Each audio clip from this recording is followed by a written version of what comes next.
Hello everyone, Circeon here. How are you all doing today? Welcome to episode 8 of my 100% playthrough of DragonQuest XI. In the last episode, we acquired a boat. In today's episode, we'll be cataloging the monsters of both the Inland Sea and Costa Valor region into our Bestiary, scavenging around for some new goodies to add to our Itemary, and gambling our life savings away at the Puerto Valor casino. With all that out of the way, let our adventure continue. As you may notice, we're back in Gondolia, and that's so we can accept this quest that's only available after our encounter with Heliodor's most enthusiastic tax collector. After accepting said quest, we can sail out to the region known as the Inland Sea to begin cataloging its cacophony of monsters. The first one we wind up encountering is a merman, which has a 1 in 16 chance of dropping a pitch pearl and a 1 in 64 chance of dropping a set of tortoiseshell armor. We then encounter some drake slimes shortly afterwards, which have a 1 in 16 chance of dropping a small scale and a 1 in 32 chance of dropping some dragon hide. Following that, we can come upon a Corallosis, which has a 1 in 8 chance of dropping some crimson coral and a 1 in 128 chance of dropping a coral hairpin. Following its defeat, we manage to encounter some squid kids, which have a 1 in 16 chance of dropping a pale pearl and a 1 in 128 chance of dropping a set of dancer's clothes. We're then able to encounter a side clown, which has a 1 in 16 chance of dropping some glass frit and a 1 in 128 chance of dropping an agility ring. We then come across some brawliminators shortly afterwards, which have a 1 in 16 chance of dropping a sprig of waveweed and a 1 in 128 chance of dropping a jolly brawly. The final monster we encounter, a miasma, can only be found at night and has a 1 in 16 chance of dropping a sprig of slipweed and a 1 in 128 chance of dropping a cloak of evasion. With all the monsters of the Inland Sea successfully cataloged, we're free to sail to some parts of interest to nab a couple of valuable goodies. The first place we dock at is the Insula Australis, where we're able to encounter a grublin, which has a 1 in 128 chance of dropping either a bandit blade or a steel shield. We then nab the only chest found on this island containing the recipe for forging a few rings before docking at the Emerald Coast, where we're able to find both an enchanted stone in a chest along with the mineable geode, which produces some silver ore. With our Piratery Plundering now pacified, we can dock over at the Costa Valor jetty to begin a brand new cataloging spree. The first new monster we can come across is a smacker, which has a 1 in 64 chance of dropping a phial of magic water and a 1 in 128 chance of dropping a pair of fishnet stockings. The next monster we wind up coming across is a Slime Knight, which has a 1 in 64 chance of dropping a slime drop and a 1 in 128 chance of dropping an iron broadsword.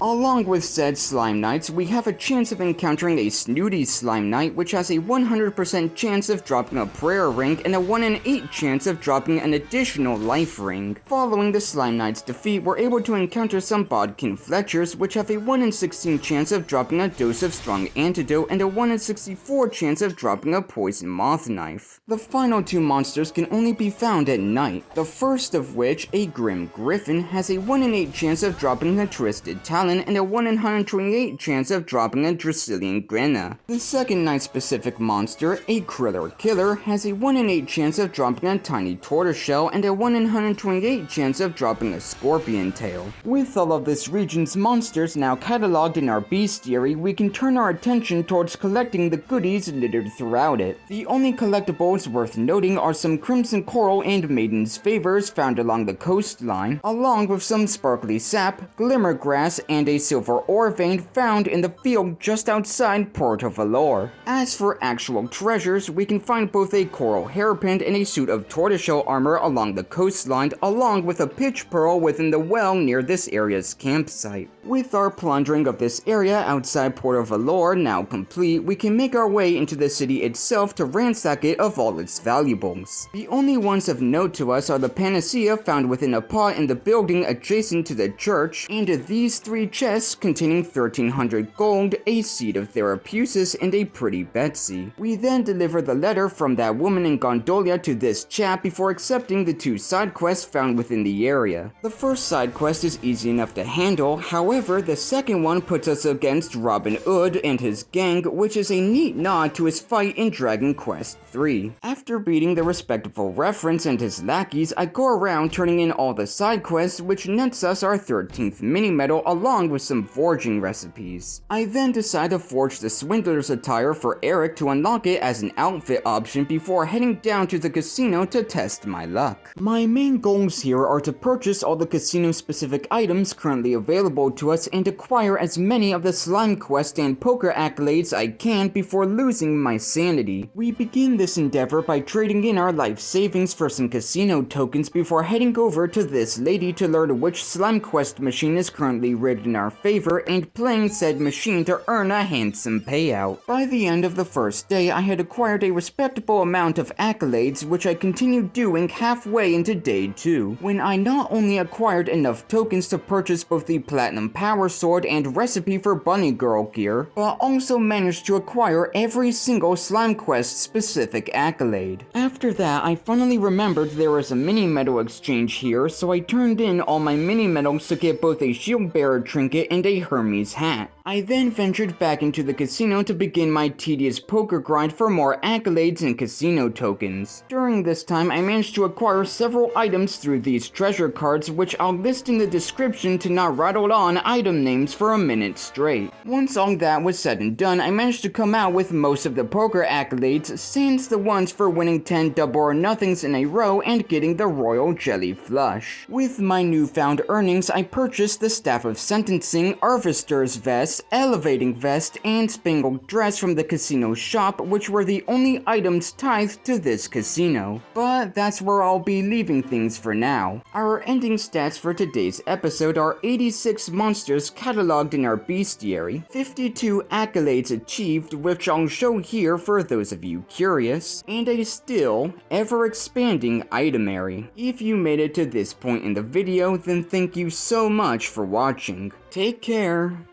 and have a great rest of your day.